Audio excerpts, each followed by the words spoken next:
much, and I get some fun questions. I learn from you. Every time I speak to a group, I learn from you. So thank you so much for providing questions. Cathie, the first question is, from the Eagle Forum perspective, what do you think is the most important initiative that the United Nations will be pushing in the future? Oh, that's a great question. And let me tell you, on November 21, Lord willing, I am departing for Doha, Qatar, for my next United Nations meeting. So I look forward to hopefully coming back and telling you about what I see and hear there. There are two things that I'm tracking at the United Nations. Both of these are under the UN Framework Convention on Climate Change, because it is the green agenda that the United Nations is using in order to spread Marxism globally. And those two things are, number one, a green climate fund. This was created in Copenhagen just a few years ago. It was reiterated last year in Durban, South Africa, but they have not done anything with what they are going to tax. This is what it is a global tax.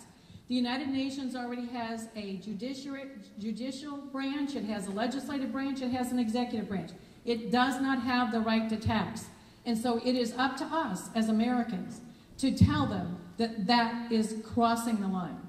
And right now, I can tell you, as much as you and I would love to say, get us out of the UN and the UN out of the US, it's not happening in Congress. They keep thinking, well, you know, they're a pretty good group when it comes to, well, look at that tsunami. Yeah, look at that tsunami. Who was there first? And who supplied most of the supplies? It was the USA, because we're the superpower.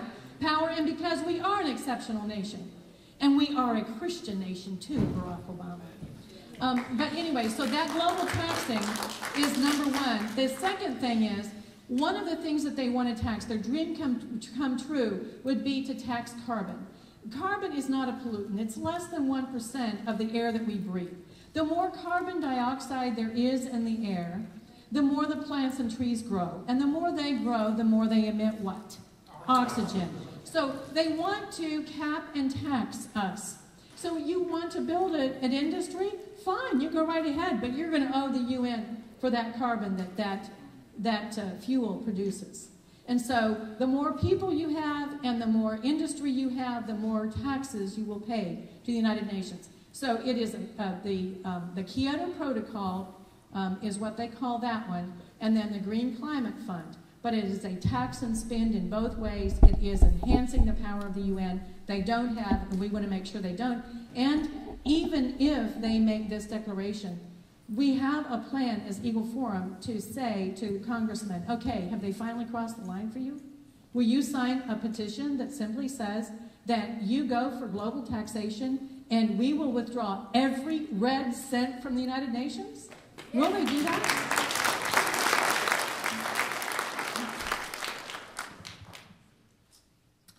Cathie, we all know that every single race, U.S. Senate race, is important, including the Todd Akin race. Yes.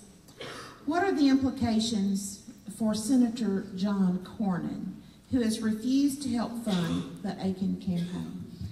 I think John Cornyn is going to see the handwriting on the wall. I think that that if I was in his shoes, I would be afraid of we the people.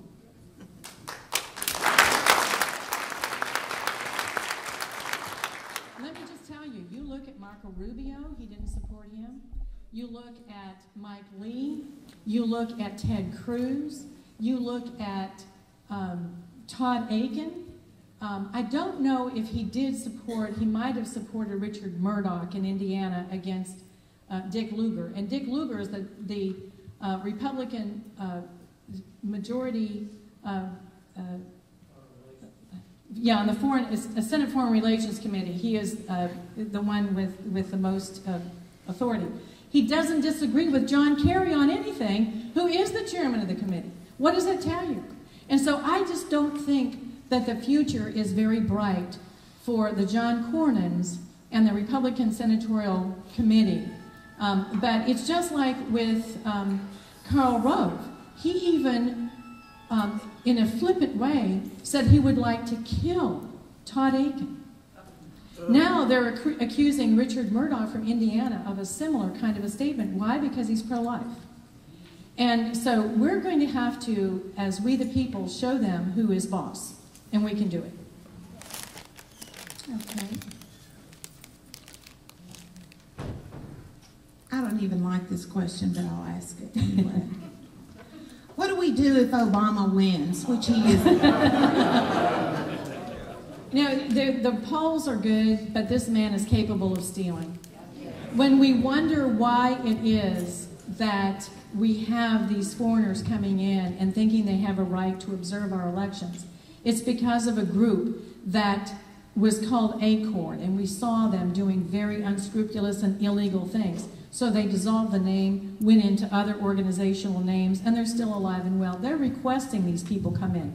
And just like Joanne wisely pointed out early on, it's the states who have gone after voter ID, who are trying to ensure voter integrity, that they are attacking with these things. So I am afraid that Barack Hussein Obama, even with the polls as they are, the man has got 130 Obama offices up and running in the state of Florida. The man knows how to steal elections. That's what he did. You'll have, I mean, in Chicago, graveyards vote. Mickey Mouse is registered to vote. I mean, it is bizarre what is going on. John Fund from the Wall Street Journal has made a very big effort to expose this in 2 books, maybe even 3, I think, at this point. Catherine Engelbrecht, who you probably have heard from the King Street Patriots, a wonderful patriot. True the Vote is her organization name. If you want to get involved in poll watching and knowing what to do and what are your rights in order to assure integrity in your polling place, I highly recommend Catherine and her organization, True the Vote. But what if he wins? God is still on his throne. Right. He is not fretting. He's not wringing his hands. He's not even standing and looking down. He is seated. He is in sovereign control. And folks, I have had things happen in my life like you have. We've all suffered death of a loved one.